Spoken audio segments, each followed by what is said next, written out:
하나님 말씀은 사도행전 1장 12절로 20절, 사도행전 1장 12절 20절입니다. 신약성경 187쪽에 있습니다. 한 절씩 교독합니다. 제자들이 감람원이라 하는 산으로부터 예루살렘에 돌아오니 이 산은 예루살렘에서 가까워 안식일에 가기 알맞은 길이라. 들어가 그들이 유하는 다락방으로 올라가니 베드로, 요한, 야고보, 안드레와 빌립, 도마와 바돌로메, 마테와 및 알페의 아들 야고보, 셀롯인 시몬, 야고보의 아들 유다가 다 거기 있어 여자들과 예수의 어머니 마리아와 예수의 아우들과 더불어 마음을 같이하여 오로지 기도에 힘쓰더라. 모인 무리의 수가 약 120명이나 되더라. 그때 베드로가 그 형제들 가운데 일어서서 이르되 형제들아, 성령이 다윗의 입을 통하여 예수 잡는 자들의 길잡이가 된 유다를 가리켜 미리 말씀하신 성경이 응하였으니 마땅하도다. 이 사람은 본래 우리 수 가운데 참여하여 이 직무의 한 부분을 맡았던 자라.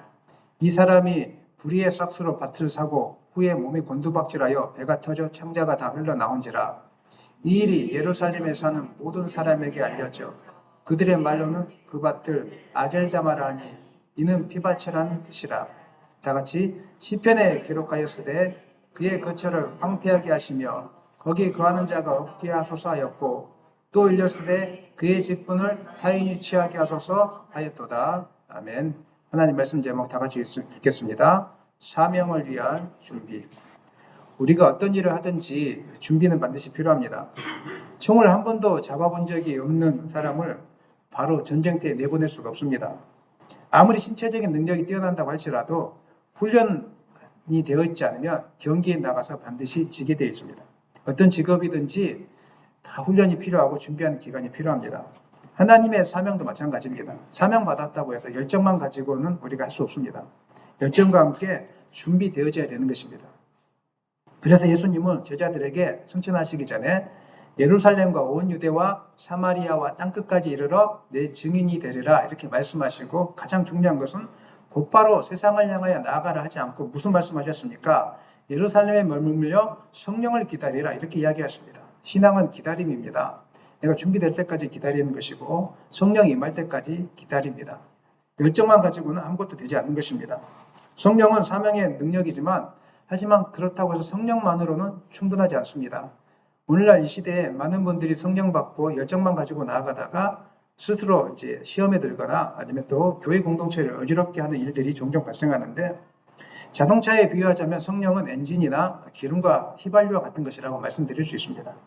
그러나 자동차가 제대로 움직이기 위해서는 엔진이나 휘발유만 가지고는 되지 않습니다. 바퀴도 있어야 되고 그 다음에 브레이크가 잘 들어야 되고 전기장치도 잘 운영이 돼야 되고 운전자도 실력 있는 운전자도 잘 준비되어야 되는 것입니다. 복합적으로 이렇게 되어져야 이 자동차가 운행되어지는 것입니다. 마찬가지로 하나님이 주신 우리가 복음의 사명, 그 다음에 교회를 이루는 사명을 감당하기 위해서는 성령의 충만함도 반드시 받아야 되겠지만 더불어서 여러 가지 이 일들을 감당할 사람들도 필요하고 그 다음에 중요한 것은 예배를 회복하는 것이 너무 중요합니다. 그 다음에 기도 자리 회복하는 것 너무 중요합니다. 그리고 교회 공동체가 하나 되는 마음으로 나가는 것도 또한 중요합니다. 이 모든 것들이 준비되어질 때 불같은 역사가 우리 가운데 있게 되는 것입니다. 그래서 오늘 사도행전 1장 12절로 20절까지는 증인의 삶을 살라는 그 사명의 명령으로 나아가기 전에 제자들이 어떤 준비를 하고 있는지 우리에게 좀 보여주고 있고요. 또 우리 또한 이런 준비가 필요하다는 것을 사도행전은 우리에게 지금 교훈하고 있습니다. 먼저 제자들은 예수님의 명령에 순종해서 예루살렘에 돌아와서 다락방에 모인 다음에 함께 기도하기에 힘썼다고 성경은 우리에게 말씀하고 있습니다. 12절 읽겠습니다. 12절입니다.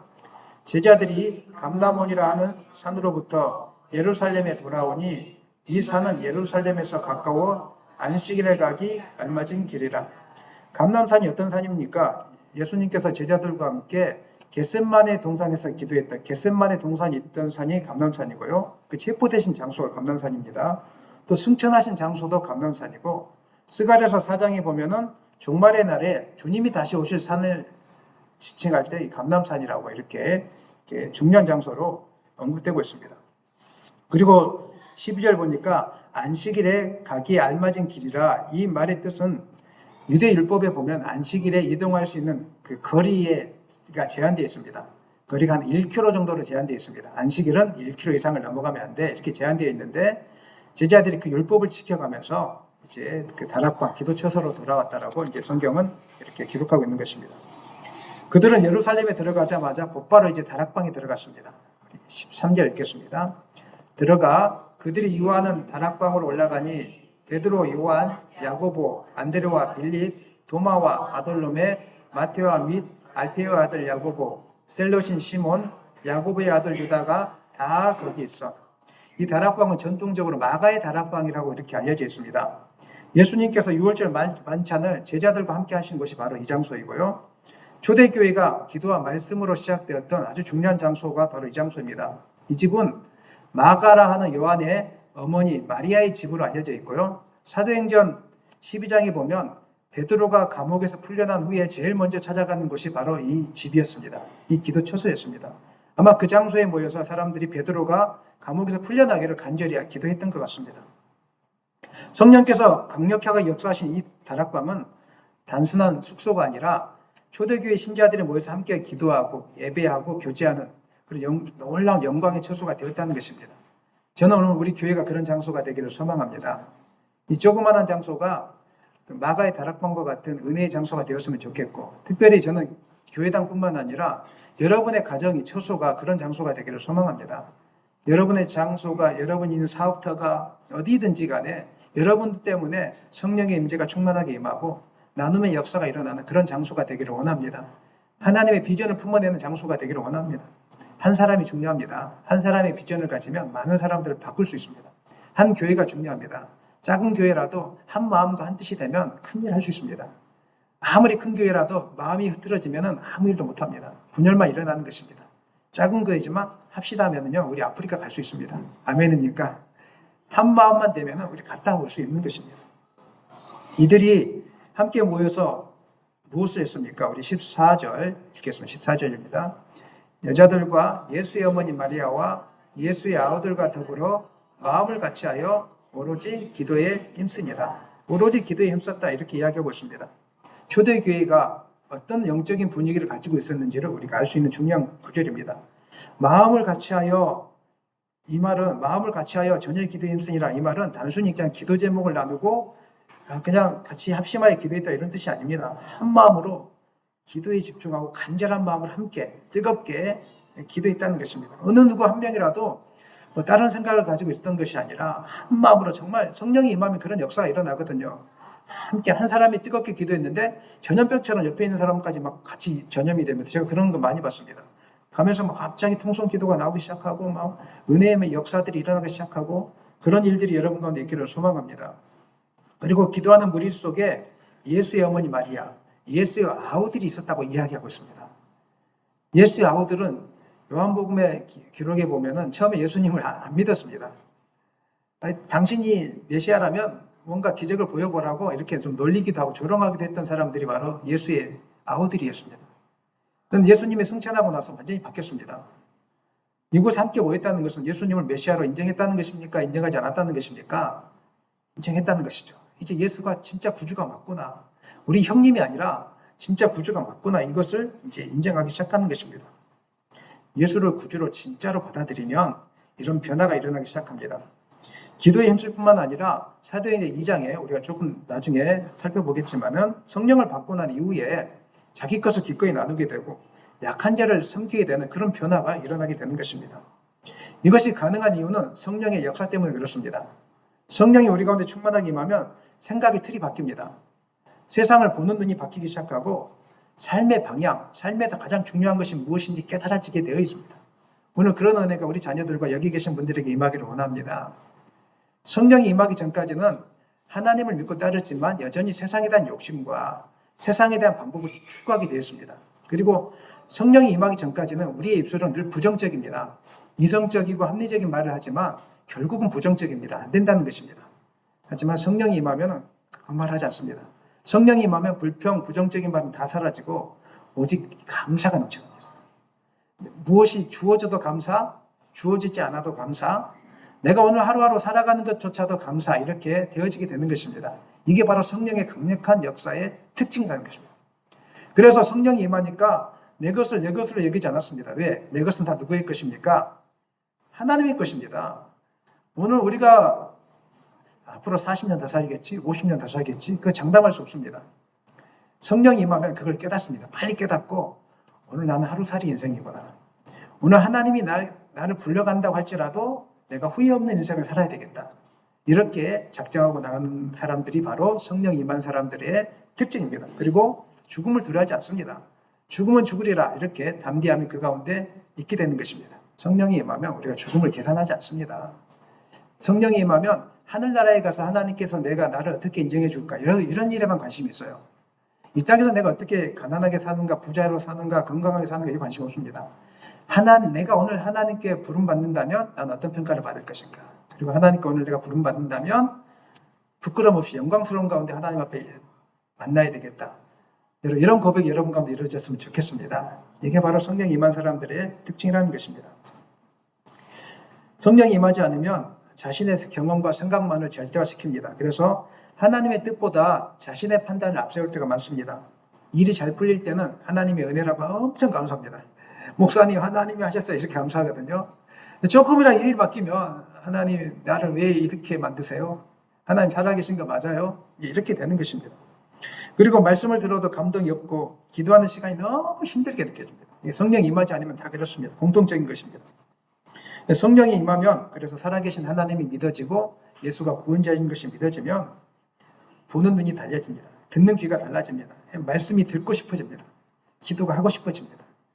제가 조금 전에 예배 전에 잠깐 간증했지 않습니까?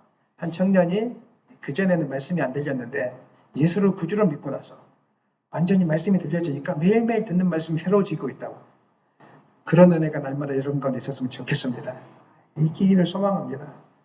무엇보다도 예수님이 구주로 믿어지기 시작하면 부르심의 사명에 집중하게 됩니다. 나를 위한 삶을 이제 살지 않습니다. 주님을 위한 삶을 살아가게 되는 것입니다. 그리고 말씀에 순종하려고 온 힘을 다하게 되는 것입니다. 예루살렘으로 돌아와서 마가의 다락방에 모인 사람들의 모습이 지금 그런 것 같습니다. 이들이 모여서 특별히 한 것은 전략회의를 한 것이 아니었습니다. 이들이 한 것은 오로지 기도에 힘썼다 이렇게 이야기하고 있습니다. 성령을 약속하신 주님의 약속의 말씀을 믿고 그 약속이 이루어지기를 바라보면서 전심으로 기도했다는 것입니다. 제자들과 초대교회 공동체는 지금 어떤 상황이었습니까? 예수님께서 하늘로 올라가시기 전에 몇 날이 못되어 너희가 성령으로 세례를 받으리라 이렇게 말씀하셨지만 성령은 아직 임하지 않는 상태였고 현실은 녹록하지 않는 상태였습니다. 자신들이 의지했던 아주 훌륭한 스승이 떠났어요. 자기들끼리 이제 복음을 증거하고 자기들끼리 예배를 하고 살아야 된단 말이에요. 여러분 감정이입을 한번 해보십시오. 어떤 느낌이겠습니까? 좀 불안하지 않겠습니까? 미래가 불안하지 않겠습니까? 그리고 로마에서는 기독교를 핍박하고 있는 그런 상태였거든요. 예수님을 잡아갔지 않습니까? 그 이후에도 앞으로 핍박이 이어질 거란 말이에요. 그런데 이 사람들이 이 앞날을 걱정하면서 같이 모여서 어떻게 하면 좋을까? 우리 그렇지 하지 않겠습니까? 어떻게 하면 좋을까? 야, 교회가 이런데 어떻게 하면 좋을까? 걱정하지 않았습니다. 이 사람들은 성령이 충만하게 임하니까 약속의 말씀을 믿고 오로지 기도하기에 힘썼다는 것입니다. 마음을 같이하여 오로지 기도하기에 힘썼다 이렇게 이야기하고 있습니다. 그들이 이것이 가능했던 이유는 부활하신 주님을 직접 목격했기 때문에 그런 것입니다. 그리고 성령이 우리와 함께 하실 거라는 약속이 분명하게 확신했기 때문에, 약속을 분명하게 확신했기 때문에 이들이 모여서 무엇인지는 모르겠지만 성령 받기를 함께 기도했다는 것입니다. 사랑하는 여러분, 믿음이 없이는 우리가 모여서 기도할 수가 없습니다. 믿음이 없이는 우리가 하나님 앞에 순종할 수 없습니다. 믿음만이 이 일을 가능하게 하는 것입니다. 교회는 어떻게 이루어집니까? 교회는 프로그램으로 이루어집니까? 교회는 훌륭한 사람들로 이루어집니까? 교회는 훌륭한 찬양팀으로 이루어집니까? 아닙니다. 초대교회 역사를 보면 교회는 기도로 세워지는 것입니다. 오직 유일한 방법은, 교회가 세워지는 유일한 비결은 기도밖에 없습니다. 함께 모여서 합심하여 기도하는 것 외에는 교회가 세워지는 비결이 이 땅에 존재하지 않는 것입니다. 기도가 되지 않고 다른 일을 먼저 한다, 교회가 세워지지 않습니다. 지금도 하나님 나라는 기도하는 공동체, 기도하는 교회를 통해서 이루어지는 것이고 확장되어지는 것입니다. 기도가 없는 사역은 방향을 잃게 되어지고 추진할 힘을 잃게 되는 것입니다. 그래서 기도하지 않고 우리가 무슨 일을 하면 금방 지칩니다. 내가 가는 길이 맞는가? 이렇게 자꾸 의문을 갖게 되어지고 기도하지 않고 뭔가 계획을 하게 되면 작심삼일입니다. 3일도 못 가서 다 끝나는 것입니다. 기도 없는 공동체는 생명력을 잃게 되어집니다. 그 안에 사람을 살리는 복음의 능력도 없어지게 되고요. 흑암의 세력들을 제어할 능력이 없어지게 되는 것입니다. 저는 여러분들이 사람을 살리는 능력이 있기를 소원합니다. 여러분의 입술을 통해서 사람을 살리기를 원합니다. 괜찮다, 사랑한다, 되어진다, 걱정하지 말아라, 하나님이 한다. 여러분 이런 말들이 있기를 원합니다. 그리고 두려움 속에 있는 사람들에게 무엇을 걱정하느냐? 하나님이 함께 하시는데 내가 나사렛 예수 이름으로 명하노니 너를 붙들고 있는 이 어둠의 권세가 떠나갈지어다. 담대하게 선포할 수 있기를 원합니다. 예수 믿는 사람이 이것을 선포하지 못한다면 아직 성령의 권능을 받지 않는 것입니다. 한번 저를 따라 하시죠. 내가 나사렛 예수 이름으로 명하노니 사탄아 떠나가라. 흑암의 권세야 떠나가라. 여러분 확신 있으십니까? 확신 있으십니까? 선포하시기를 소망합니다. 저는 여러분에게 하나님의 성령, 하나님이 약속하신 성령이 이미 임한 줄을 믿습니다. 생명을 살리는 능력이 있는 줄을 믿습니다. 여러분이 돈을 많이 벌면 그 돈으로 생명을 살리게 될 것입니다. 여러분이 공부를 잘하게 되면 그 공부를 통하여 또 다른 생명을 살리게 될 것입니다. 여러분의 육신이 건강하면 그 건강한 육신을 통해서 또 다른 생명을 살리게 될 것입니다. 그런 은혜가 있기를 간절히 축원합니다. 오늘날 하나님의 역사는 여전히 기도하는 교회를 통해서 이루어지게 되는 것입니다. 우리가 기도라고 생각할 때 기도는 단지 소원을 아뢰는 것이다 이렇게 생각할 수 있는데 그렇지 않습니다. 기도라는 것은 하나님의 약속을 붙들고 하나님의 뜻을 기다리는 것이고 특별히 하나님의 신실하신 그 타이밍을 기다리는 시간이 기도 시간입니다. 기도는 내 소원을 아뢰는 시간이기도 하지만 그것보다 중요한 것은 하나님의 때를 기다리는 것이 기도 시간입니다.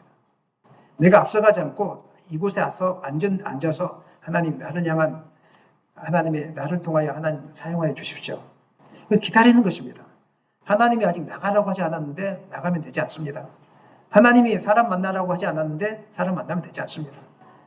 그냥 기도하면서 하나님이 만나게 해주시기를 하나님이 만나게 해주시기를 또 기도하니까 이제 그 다음 단계는 뭔지는 모르겠지만 하나님이 선교에 대한 길을 열어주시는지 선교사님들이 계속 연락이 오고 있지 않습니까? 내가 무엇을 계획하지 않습니다. 하나님이 주시면 바로 갑니다. 오늘 하나님이 제가 기도하다가 야, 너 아프리카 좀 다녀와야 되겠다 그러면요. 제 다음 달에 갈 수도 있습니다. 간다는 뜻은 아닙니다. 갈 수 있습니다. 이런 여유로운 자세가 우리 가운데 있어야 되는 것입니다. 내가 다 계획하고 뭘 해야 되겠다 계획하고 이것도 중요하겠지만 성령의 사람들은요. 계획 이전에 하나님이 정말 원하시는 것인지 원하지 않는 것인지 하나님이 진짜 나를 원하시는 것인지 이것들을 좀 보면서 내 열정보다 중요한 것은 하나님의 뜻을 깨닫는 것이고 그 뜻이 이루어질 수 있도록 기다리는 것입니다. 여러분 깨닫고 기다리는 은혜가 여러분 기도 가운데 임하기를 예수님의 이름으로 축원합니다. 마음을 같이하여 전심으로 기도할 때 하나님은 반드시 성령을 부어주시고 우리를 통해서 하나님 나라의 일을 이루어가게 될 것입니다. 사명을 감당하기 위한 첫 번째 준비가 마음을 다하여서 전심으로 기도하는 것이라면 두 번째 준비는 또 중요한 것인데요. 현실의 상황을 말씀으로 해석할 수 있는 영적인 통찰력을 갖추는 것입니다. 이거 정말 중요합니다. 기도하러 모인 무리의 수가 120명 되었을 때 베드로가 가룟 유다의 배신과 그 죽음에 대해서 영적으로 이제 해석을 해주는데 성경 말씀을 통해서 해석을 하기 시작합니다. 먼저 16절 읽겠습니다. 16절입니다. 형제들아 성령이 다윗의 입을 통하여 예수 잡는 자들의 길잡이가 된 유다를 가리켜 미리 말씀하신 성경이 응하였으니 마땅하도다. 사람들은 가룟 유다가 배신한 걸 보면서 웅성웅성 되었을 것입니다. 그리고 서로 가룟 유다를 비난했을 것입니다. 그다음에 가룟 유다에 대한 어떤 좋지 않은 이야기들을 막 소문을 내면서 자기들끼리 그걸 반찬 삼아서 모일 때마다 가룟 유다 나쁜 XX 또 집에 가서 또 차 한잔하면서 가룟 유다 또 나쁜 XX 아마 교회 공동체 안에 120명 그 공동체 안에는 이 나쁜 XX라고 하는 말들이 계속 이렇게 회자되었을 것입니다. 우리도 한번 생각해 보십시오. 만약에 우리 중에 누군가가 정말 하나님을 배신하고 따라간다면 마음에 속상하기도 하고 좀 기분도 안 좋고 또 뒷담화로 그럼 나쁜 XX 그럴 줄 몰랐다고 이렇게 하지 않겠습니까? 교회 공동체 좋지 않아집니다. 그래서 이제 베드로가 해석을 해줍니다. 성령을 통하여 이것이 어떤 사건인지를 해석해 주기 시작하는데 뭐라고 이야기합니까? 다윗의 입을 통하여 예수 잡는 자들의 길잡이가 되었다. 이렇게 이야기하고 있습니다.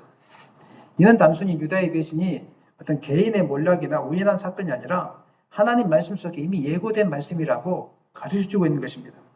물론 16절 말씀을 잘못 이해하면 하나님께서 유다의 배신을 계획하셨고 일부러 배신하게 하셨다라고 이렇게 오해할 수 있습니다. 이렇게 하면 큰일 납니다. 하나님은 악을 창조하시는 분이 아니십니다. 일부러 우리를 죄 가운데로 이끄시는 분이 아니십니다. 해석을 잘못하면 우리는 그렇게 되어 있습니다. 하나님께서는 유다가 배신할 것을 미리 아셨다는 것입니다. 왜냐하면 인간의 탐욕이 있기 때문에. 우리도 여러분 자녀를 키워볼 때 좋은 결정할 수 있도록 여러 가지 대안을 만들어 놓지만 우리 자녀가 뭘 택할지 여러분 아시죠? 짐작하시잖아요. 아시죠? 라면 먹을래? 밥 먹을래? 뭐 먹겠습니까? 나를 먹죠. 유다 안에 있는 그 마음을 예수님께서 이미 하나님께서 이미 아신 거예요. 그래서 다윗의 입을 통하여 미리 말씀해 놓으신 것입니다. 유다는 하나님의 명령에 의해서 배신하는 것이 아니라 자신의 자발적인 탐욕을 때문에 자발적으로 배신하는 것입니다. 그 길을 자기가 선택한 것입니다. 선택하지 않을 수 있었습니다. 유다가 아니라 다른 사람이 그 길을 선택할 수도 있었을 거예요. 유다가 그 길을 자신이 선택한 것입니다. 마태복음 26장 24절에서 이렇게 이야기하고 있습니다. 읽겠습니다. 예수님이 하신 말씀이에요. 그 사람은 차라리 태어나지 아니하였더라면 제게 좋을 뻔하였느니라. 예수님이 하신 말씀이에요. 예수님이 십자가에 못 박히게 하는데 파는데 내어줬잖아요. 여러분 그렇게 쓰임받지 않았으면 좋겠습니다. 이렇게 쓰임받으면 안 됩니다. 이렇게 되면 쓰임받는 게 아니죠. 이게 쓰임받는 게 아니고 유혹에 미혹에 넘어지는 것이죠. 사탄이 그 마음에 탐욕을 집어넣었더라. 복음서에 나오지 않습니까? 넘어간 거예요. 그래서 예수님이 차라리 태어나지 않았다면 좋을 뻔하였더라. 이렇게 말씀하고 있는 것입니다. 유다의 선택이라는 것입니다. 만약에 이것이 하나님이 그렇게 인도하였다면 이렇게 말을 안 했겠죠. 자기가 스스로 선택해서 그 길을 간 것이다. 자기 선택 사항이다. 그래서 태어나지 않았다면 좋았을 것이라고 예수님이 그 선택은 자신의 책임이다. 이렇게 말씀하고 있는 것입니다. 예수님께서는 성만찬을 베푸시면서 유다의 배신을 언급할 때 다윗의 시편을 인용했습니다. 요한복음 13장 18절입니다. 내가 너희 모두를 가리켜 말하는 것이 아니니라. 나는 내가 택한 자들이 누구인지를 알미라. 그러나 내 떡을 먹는 자가 내게 발꿈치를 들었다 한 성경을 응하게 하려는 것이라. 시편 41편 9절에 이렇게 나와 있습니다. 내가 신뢰하여 내 떡을 나눠 먹던 나의 가까운 친구도 나를 대적하여 그의 발꿈치를 들었나이다. 다윗은 이 시편을 쓰기 전에 과거에 많은 배신을 당했습니다. 심지어 자기가 가까이 해주었던 그 신하들, 이런 사람들, 아들도 자기를 배신했지 않습니까? 이런 배신을 겪고 나서 내 떡을 나눠 먹던 가까운 친구도 나를 대적했다라고 권력이 넘어가니까 이렇게 했다라고 이야기하고 있습니다. 오늘 현실의 정치 상황도 그렇지 않습니까? 권력이 넘어가면 이쪽에 섰던 사람이 배신하고 바로 이쪽에 서버리는 아주 참혹한 시대를 우리가 보고 있는데 다윗도 마찬가지였습니다. 왕이었는데 그를 배신하는 자들이 너무 많이 있었습니다. 얼마나 속이 상했겠습니까? 그런데 다윗의 이 고백은 성령을 통하여 예수님이 당할 미래의 고통까지 예언하는 고백입니다. 다윗은 과거의 자기의 경험을 고백했지만 성령을 통해서 미래에 예수님이 겪을 고난까지 알고 이렇게 기록한 것입니다. 다윗은 선지자라고 이렇게 우리가 좀 불려지기도 합니다. 성령을 통하여 그런 것까지 했기 때문에 예수님은 이 다윗의 시편을 가져오면서 유다가 나를 완전히 배신할, 나랑 같이 떡을 먹다가 배신할 이런 사람이다 이렇게 말씀하셨던 것입니다. 유다의 배신은 분명히 악한 행동이지만 하나님은 유다의 배신조차 사용하셔서 예수님의 십자가의 구속을 이루는 선한 도구로 사용하셨습니다. 하나님은 이런 분이십니다. 하나님은 악을 창조하는 분은 아니십니다. 하지만 악한 일이 벌어졌을 때 악조차 사용하셔서 선한 일로 바꾸시는 분이 하나님이신 것을 여러분 믿으시기 바랍니다. 여러분 형편이 나아지지 않고 여러분 형편이 너무 주변에 배신하는 사람들 많고 여러분 속상하게 하는 사람들 많을 때 너무 속상해 하지 마십시오. 예수님도 그 길을 다 가셨습니다. 우리가 해야 될 기도는 그것 때문에 속상해 하지 마시고 이 악조차도 선으로 바꾸시는 그 하나님의 구속 계획을 나는 믿습니다. 이것 또한 나를 향한 하나님의 뜻이라면 하나님의 구속을 이루기 위한 뜻이라면 나를 사용하여 주십시오. 이런 기도가 여러분 이술 속에 충만하기를 간절히 축원합니다. 또 20절에서 이렇게 이야기하고 있습니다. 읽겠습니다. 시편에 기록하였을 때 그의 거처를 황폐하게 하시며 거기 거하는 자가 없게 하소서 하였고 또 일렀으되 그의 직분을 타인이 취하게 하소서 하였더라. 이 구절은 시편 기자가 하나님의 대적들, 특히 의인을 핍박하고 악한 일을 꾀하는 자들을 저주하는 내용입니다. 그 거처를 황폐하게 해달라고 저주하는 내용이죠. 그의 직분을 타인이 취하게 해달라고 저주하는 내용입니다. 베드로는 이 말씀을 유다의 행위와 연결시켜서 유다가 하나님을 배신한 자로서 그가 그하던 삶의 터전, 직분들이 완전히 황폐해졌고 무너졌다는 것을 이야기하고 있습니다. 즉 유다의 모습은, 유다의 결과는, 자살하고 이런 결과는 하나님의 심판의 결과, 이렇게 이제 시편을 이용해서 이렇게 말씀하고 있는 것입니다. 그의 직분을 타인 신하에 취하게 해달라. 이거 시편 109편 8편을 인용한 구절인데 마찬가지로 원수들에 대한 저주한 내용입니다. 악한 자들에 대한 저주한 내용입니다. 유다가 떠난 그 자리를 누군가가 다시 채워야 된다라고. 그래서 조금 뒤에 오늘 본문에는 없지만 그 바로 이어지는 본문에 또 다른 이제 직분자를 선택하는 것을 우리가 알 수 있습니다. 베드로가 기도하러 모인 사람들에게 갑자기 유다에 대해서 이야기하면서 성경적으로 이렇게 죽음에 대해서 해석해 준 이유는 공동체의 사명 회복과 영적인 준비를 위한 것이었습니다. 제가 조금 전에 말씀드렸지만 유다 때문에 공동체가 수선했습니다. 그리고 공동체가 하나 되지 못했고 좀 비난과 불평과 이런 앞으로 우리 어떻게 될까 고민 속에 있었습니다. 유다의 배신과 죽음 앞에서 충격받았을 것입니다. 배신도 충격이었지만 제가 말씀을 하기가 집에 가서 읽어보십시오. 앞에 좀 잔인한 내용이 나오지 않습니까? 이것 또한 충격이었을 것입니다. 사실 우리가 누군가를 욕하지만 그 사람이 자살해서 죽으면 또 괜히 또 마음이 안 좋거든요. 이런 상황이라고 생각해 보십시오. 얼마나 그 공동체가 좀 침울해졌을까요? 이럴 때 가만히 내버려뒀으면 공동체 전체는 아픔 속에서 그냥 매장됐을 것입니다. 이럴 때 목회자 한 사람의 영향력이 중요하고 말씀의 능력으로 그 현실의 상황을 제대로 해석해주는 영적인 사역자 한 사람이 중요한 것입니다. 베드로는 이런 아픔과 혼란을 말씀의 시선으로 다시 해석해 줍니다. 이거는 단순한 배신 사건이 아니라 하나님의 구속 계획을 이루기 위한 하나님의 섭리안에 이르는 사건이다.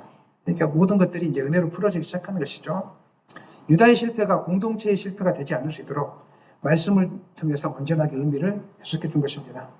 억지로 깨맞춘 해석이 아니라 성령을 통해서 베드로가 말씀을 받고 정확하게 해석해 주게 된 것입니다. 사랑하는 여러분, 우리가 사명을 감당하기 위해서 중요한 능력, 두 번째 능력이 뭐라고 이야기했습니까? 현실의 상황을 말씀으로 해석할 수 있는 영적인 분별력을 소유하는 것입니다. 현실은 우리가 해석하지 못한 일들이 너무 많이 있습니다. 이거 잘못 해석하면 우울증에 빠지게 되고 불안과 불평과 원망에 빠지게 되십니다. 지금 여러분이 당면한 이 환경들, 여러분 자녀가 겪고 있는 이 상황들 어떻게 해석하고 있습니까? 이거 잘못 해석하면은 여러분은 이제 미래로 더 이상 나가지 못하고 현실에, 그 지옥 같은 현실의 감옥에 갇혀서 평생 자기 자신을 저주하고 원망하면서 나는 맨날 해도 안 되는 인생인가? 나는 이것밖에 안 되는 인생인가? 이렇게 스스로를 자꾸 이렇게 해석하면서 분노와 두려움과 억울함과 불신이 사로잡게 될 것입니다. 예를 들어서 이런 일들이 많죠. 교회 안에서 정말 열심히 기도하시는 분이 열심히 하나님을 섬기고 헌금을 많이 하시고 자기 전 재산을 털어서 다 교회를 섬겼던 분들이 갑자기 큰 질병이 찾아오는 경우들이 있습니다. 제가 장례식장에 갔더니 어떤 분이 그런 이야기를 하시더라고요. 교회를 잘 섬겼던 장로님인데 암에 걸렸다는 거예요. 예수 안 믿는 분이 뭐라고 이야기하면 하나님 믿는데 왜 그런 일이 있어요? 누구든지 그런 이야기 하지 않습니까? 하나님 믿는데 잘 믿는데 왜 그런 일이 있어요? 그렇게 교회를 열심히 섬겼는데 왜 그런 일이 있냐는 거예요. 세상의 기준으로 해석하니까 왜 그런 일이냐고 하는 거예요. 세상의 기준으로 해석하니까. 예상치 못한 사고, 억울한 상황을 겪게 되는 상황 속에서 이렇게 우리가 질문하죠. 하나님 왜 이런 일이 저에게 생깁니까? 제가 뭘 잘못했습니까? 하나님 저를 잊어버리신 것이 아니십니까? 누구든지 이런 질문을 할 수 있습니다. 이런 질문 자체가 잘못된 것은 아닙니다. 이런 질문은 정직한 반응이에요. 이런 질문이 잘못됐다고 하면 그 사람이 잘못된 거예요. 아픈데 아프다고 해야죠. 그렇죠? 힘든데 힘든다고 해야죠. 이것까지는 정상이라는 거예요. 하지만 이제 그 다음 단계가 중요합니다. 그 다음 단계 내가 당한 고난을 어떻게 영적으로 해석하느냐가 더 중요한 것입니다. 감정과 세상의 논리로 이것을 해석하게 되면 하나님의 신실하심과 선하심에 대해서 잃어버리게 되어집니다. 그러나 말씀으로 해석하면 고난 중에서도 평안과 소망을 발견하게 되는 것입니다. 그때 우리는 모든 상황들을 말씀의 관점으로 고난의 의미를 해석할 줄 알아야 되겠습니다. 질병 앞에서 어떻게 우리가 해석해야 되겠습니까? 말씀 뭐라고 하고 있습니까? 고린도 후서 12장 9절 내 은혜가 내게 족하도다 이는 내 능력이 약한 데서 언제나 해심이라. 이렇게 해석할 수 있기를 원합니다. 그 다음에 억울한 상황에 놓였을 때 어떻게 해석합니까? 이거 나는 맨날 억울하고 그냥 인생 이 모양이 이렇게 하면 안 됩니다. 시편 34편 19절 의인은 고난이 많으나 여호와께서 그 모든 것에서 건지시는도다. 주의 일을 많이 하면 신실하게 감당하면 고난이 많을 수밖에 없습니다. 하지만 모든 것에서 여호와 하나님께서 건져주실 것입니다. 이 약속을 해석해야 되는 것입니다. 실패를 경험할 때 어떻게 해석합니까? 다시는 나 안 해. 이렇게 해석합니까? 로마서 8장 23절, 28절 하나님을 사랑하는 자, 곧 그의 뜻대로 부르심을 입은 자들에게는 모든 것이 협력하여 선을 이루느니라. 하나님, 내가 실패 가운데 있지만 이것이 전화위복이 되어져서 하나님을 더 깊이 만나는 은혜의 자리로 나가게 도와주십시오. 나는 실패를 두려워하지 않겠습니다. 더 뒤에 있는 하나님의 영광을 바라보겠습니다. 나를 선한 길로 인도하신 주님을 바라봅니다. 이렇게 고난을 해석할 수 있기를 소망합니다. 그 다음 배신과 상처 많이 겪고 당하고 있죠. 이럴 때 어떻게 해석하시겠습니까? 에이 나쁜 놈 하면서 욕하고 막 평생 동안 막 술을 마셔가면서 막 평생 동안 나 진짜 막 부모를 욕하고 형제를 욕하고 직원들 욕하고 맨날 이야기 다닐 때마다 그 사람이 상처 줬다고 그렇게 이야기하시겠습니까? 그래서 지옥에 갇히면 안 됩니다. 우리는 그때 디모데후서 2장 13절 묵상해야 됩니다. 우리는 미쁨이 없을지라도 주는 미쁘시니 자기를 부인하실 수 없느니라. 그것이 무슨 뜻이냐면 사람은 그렇게 변덕쟁이지만 하나님은 변하지 않으신 신실하신 분이시라고. 나를 선한 길로 인도해 주신 분이시라고. 그리고 하나님은 악에 대해서 반드시 심판하시는 분이십니다. 믿으십니까? 악한 자들이 지금 형통하는 것 같지만 형통하지 못합니다. 제가 나라가 어려울 때마다 기도하는 것은 이쪽 정당을 세워달라 저쪽 정당을 세워달라 이렇게 기도하지 않습니다. 하나님의 공의가 세워지게 도와주십시오. 아이도벨의 모략이 깨어지게 하여 주십시오. 저들이 악한 자들이 아무리 선한 지혜 자기 나름대로 훌륭한 베스트 지혜를 가지고 짜맞춘다고 할지라도 하나님의 공의가 아니라면 그 지혜가 악한 지혜가 무너지게 하여 주십시오. 저는 기독교인들이 가장 조심해야 될 것이 있다면 정치인들 편을 드는 것이라고 생각합니다. 저는 여러분이 빨간 당이든지 파란 당이든지 녹색 당이든지 노란 당이든지 귤색 당이든지 어떤 당이든지 간에 편들지 않기를 원합니다. 그 사람들 말 듣지 않기를 원합니다. 그래버리면 안 됩니다. 기독교인은 누구 편을 들어서는 안 됩니다. 기독교인은 악한 세상을 바라보면서 하나님의 공의가 이 땅 가운데 드러나기를 기도해야 되는 것입니다. 하나님의 말씀으로 해석해야 되는 것입니다. 그럴 때 우리가 이 땅을 바로 해석할 수 있는 것입니다. 대부분 정치 상황을 보면서 흥분하시는 분들은 세상의 감정과 누구의 말을 듣고 흥분하는 거예요. 저것이 옳다는 거예요. 저것이 틀렸다는 거예요. 아닙니다. 다 틀렸습니다. 다 하나님의 뜻이 아닙니다. 사람을 의지하는 것 자체가 하나님의 뜻이 아닙니다. 인생은 탐욕이 많아서 누구 하나 제대로 된 지혜를 가지고 나가지 못합니다. 지혜를 준다고 할지라도 들을 수 있는 귀가 없습니다. 하나님 성경은 그렇게 이야기하고 있습니다. 그렇기 때문에 이 땅을 위하여 기도할 때 가장 중요한 것은 하나님의 공의가 이 땅 가운데 실현되기를 여러분 기도해 주시길 원합니다. 아멘입니까? 무엇보다도 하나님의 교회가 바로 서기를 여러분 기도해 주셨으면 좋겠습니다. 우리는 이런 관점으로 고난을 해석할 수 있어야 되는 것입니다. 그럴 때 말씀의 관점으로 고난을 해석하면 얼마든지 일어날 수 있습니다. 여러분 잘 아시는 요셉을 보십시오. 형들에게 팔려서 종이 되었고 누명을 쓰면서 그렇게 잘해줬는데 감옥에 갇히게 되었어요. 감정적으로 이 모든 상황을 해석했다면 그는 평생 동안 억울함 가운데 살았을 거예요. 아이고 우리 시어머니를 잘못 만나가지고 우리 남편을 잘못 만나가지고 아내를 잘못 만나가지고 자식들이 말을 안 들어가지고 평생 동안 이렇게 살았을 거란 말이에요. 그러나 요셉은 하나님의 말씀에 근거해서 자기 자신의 고난을 해석합니다. 형들을 만났을 때 이렇게 이야기하죠. 50장, 창세기 50장 20절 읽겠습니다. 당신들은 나를 헤아려 하였으나 하나님은 그것을 손으로 바꾸사 오늘과 같이 많은 백성의 생명을 구원하게 하시려 하셨나니 무슨 말입니까? 형들은 악한 계획으로 나아갔지만 하나님의 시선으로 보면은 나를 연단시켜서 많은 영혼들 생명을 구원하기 위해서 이렇게 하신 거라고. 염려하지 말라고.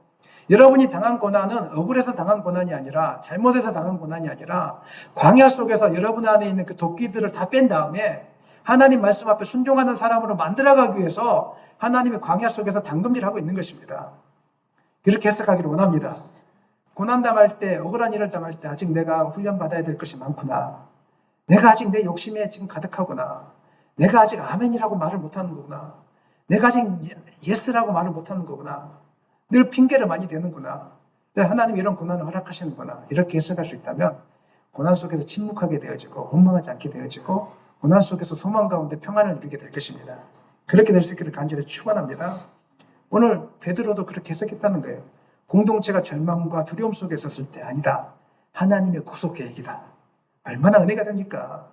하나님의 구속 계획이다. 나를 이곳까지 인도하는 분은 내 의지가 아니라 하나님이셨다. 이렇게 해석할 수 있으면 좋겠습니다. 이렇게 해석할 수 있기를 원합니다. 사랑하는 여러분, 우리 삶에는 이해할 수 없는 일들이 많이 생깁니다. 그러나 하나님은 그 모든 상황 속에서 말씀을 통해서 우리에게 말씀을 들려주고 있습니다. 단지 우리의 탐심이, 우리의 감정이 그 말씀을 드러내지 못하고 있는 것입니다. 상황 속에서 어려운 일을 당할 때 감정이 아닌 하나님 말씀을 해석할 수 있기를 예수님의 이름으로 간절히 축원합니다. 말씀 마무리하겠습니다. 사도행전 1장에서는 예수님의 승천 이후에 제자들이 보여준 믿음의 태도를 통해서 하나님께서 주시는 사명을 감당하기 위해서 어떻게 교회가 준비되어야 될 것인가 이 이야기를 하고 있는데 첫 번째가 무엇이었습니까? 마음을 같이하여 전심으로 기도하는 것입니다. 우리의 생각을 하나님의 뜻에 일치시켜가는 이 호흡을 같이 맞추는 것이 바로 기도 시간이 되어야 되는 것입니다. 두 번째는 말씀으로 현실을 해석하는 능력을 갖추는 것입니다. 혼란과 고통, 실패와 배신의 사건들 속에서 감정이나 세상의 이성적인 논리가 아니라 하나님의 말씀으로 믿음의 눈으로 이 모든 것들을 해석할 수 있어야 됩니다. 이것이 바로 성숙한 신앙을 이루어가게 되는 것입니다. 오늘 우리에게 하나님께서 많은 사명들을 맡겨주셨습니다. 교회적으로 감당해야 될 사명들이 있고요. 여러분 개인이 감당해야 될 사명이 있습니다. 이 사명을 감당하기 위해서 전심으로 기도하시고 말씀으로 세상을 해석하심으로 사명을 잘 감당하는 여러분 되시기를 예수님의 이름으로